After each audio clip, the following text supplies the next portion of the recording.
Световните екосистеми са в упадък, животинските видове изчезват, климатичните промени се случват. Нашия свят се превръща в едно тъжно място. И най-тъжното е това, че те ни казват, че ние не можем да оправим тези неща като индивид. Съгласен съм, че политиците трябва да направят промени, но знам, че и ние като общество сме основна част от тези промени.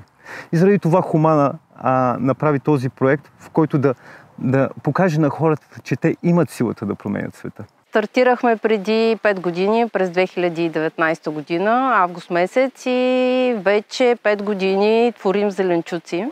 Градско земеделие Варна включва 3 градини на 2 локации в града.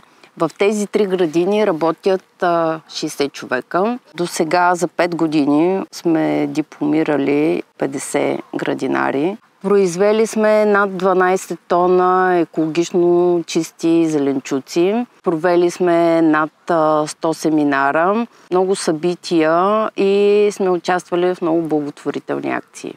Целта е да подкрепим хората. Хумана работи в насока образуване на общности, социална отговорност, отдаденост към околната среда и устойчивост. Здравейте, казвам се Виолета и съм част от Градско земеделие Варна. Този проект е за мен сбъдната мечта. Да съм в градина, да отглеждам зеленчуци. Това е най-голямата ми мечта. Да имам собствена градина. Много съм щастлив да съм тук, да съм част от проекта, да уча нови неща. Аз много неща научих, защото ние почнахме от нулата. В смисъл, ние не сме се занимавали с градинарство. Открих нови растения, които никога през живота си не бях чувала, даже камо ли да съм яла, още по-малко пък да съм отглеждала. А сега са част от нашата кухня. Например, съседите ни по вила, те си пръскат хората с изкуствени торове. Ние същите проблеми ги разрешаваме с биопрепарати, които са абсолютно безвредни. Винаги съм била привърженик на чистата храна и точно това ме доведе тук, защото разбрах, че тук произвежданите зеленчуци са само натурални биопродукти. В момента се радваме на краставици, на чушки. Те първа започват всякакви видове люти чушки. Поемам краставици, домати, чери, някакви поедри домати, едни, които ме изненадаха. Имаме си грозде, от което правим вино. После правим и оцет. Днеска това, което ще правя, се нарича зелено торене. Ще сложа за зимата микс от грах, жито и синап. И също така ще вкопая в земята. Това са листа от пипер. Те ще си огниват цяла зима. Ние сме напърскали лихите с добри микроорганизми, докато дойде момента за пролета и слагането на следващите култури. По този начин обогатяваме нашата почва. Идеята на цялото наше семейство беше да покажем на детето си какво всъщност се случва в градина, в градска среда. Да можем заедно да засяваме семенца, заедно да берем и да възпитаваме тези ценности в нашето семейство. В градината може да намерим отговор на всички световни проблеми. И това, че ние се отделихме от природата, е проблемът, който ни докара до мястото, което сме днес. Знаете ли, за последните 50 години 60% от всичките животни са изчезнали. Изсичаме гори със скорост 27 футболни стадиона за една минута. Според Обединените нации сме загубили 25% от почвите си. По тези изчисления изглежда, че имаме почви само за още 60 години. Какво ще правим след това? Няма как да продължим по този път. Само в България около 75% от хората вече живеят в градовете. Тези хора имат нужда да се свързват отново с природата. За да ценим природата, за да може да я опазваме с нашето си сърце и душа, ние трябва да я разбираме. И точно това е този проект. Той научава хората как да ценят природата. Нашият проект е вдъхновен от проекти на организацията в Африка и в Европа. Хумана работи в Африка в страни като Замбия, Зимбабве и Малави, съвместно с местните правителства, където в спонсорирани от организацията проекти, така наречените фермерски клубове, много местни хора се учат да произвеждат храна. Това им помага да се изхранват в условия на недоимък и социални проблеми. Имаме амбиция да разраснем все повече проекти, да направим още градини и това, което ни стимулира да го направим е, че виждаме ефекта от градското градинарство върху живота на хората. В много аспекти той се променя. Не само здравословен, но и социален аспект. Градските градини свързват хората помежду си, подобряват физичното и психичното им здраве. Тук се научих да обичам още повече земята. Благодарна съм, че има тази градинка и че ми дава възможност да съм сред природата и да правя това, което ми харесва, когато не работя.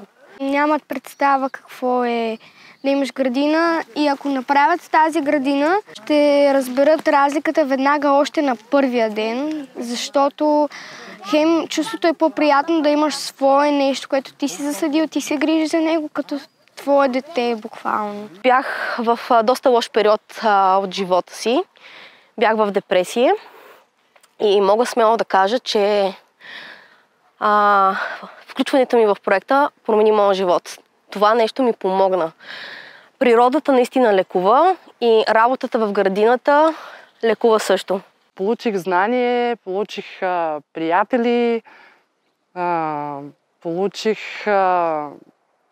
лечение дори. Допира с земята зарежда времето, което прекарваш. Тук е една терапия, по-моему, и сваля стреса. Свободна съм от грижите, от ежедневието, от шума. Като дойдох в проекта, не съм търсила добив и продукция, а връзката с природата.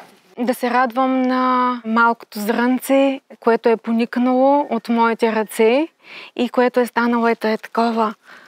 Това да виждаш как от едно зрънце израства растението и това е такава радост да виждаш развитието на растенията и да знаеш, че ти си го произвел и че то е чисто, в чиста почва.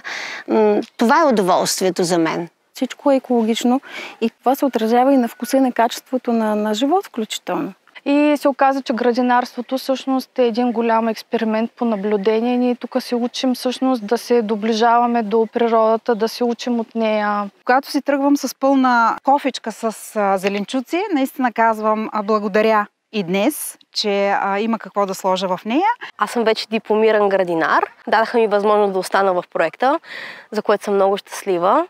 И вече надграждам това, което съм научила, експериментирам и най-важното е, че прилагам наученото на нашето вилно място до Варна. Там също съм сътворила повдигнати лехи и практикувам биологично земеделие. Този проект също ми помогна да се включа, да намеря ново поприще, биооранжериите. И в момента аз работя и в оранжериите, като също отглеждаме биозеленчуци. Проекта на Humana People to People, той показва на нас, хората, че ние сме на шофьорската седалка и ние избираме в коя посока да отиде нашия свят. Според мен градските градини трябва задължително да присъстват в дизайна на градовете.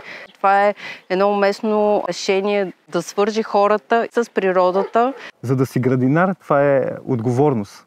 Да запазим семенцата от тези растения, да запазим знанието. Научават се нови умения, стават едни отговорни хора към планетата и града, в който живеят. Колкото повече хора в града могат да се докоснат до такива зелени места, толкова по-устойчив и по-подкрепящ се свят ще имаме.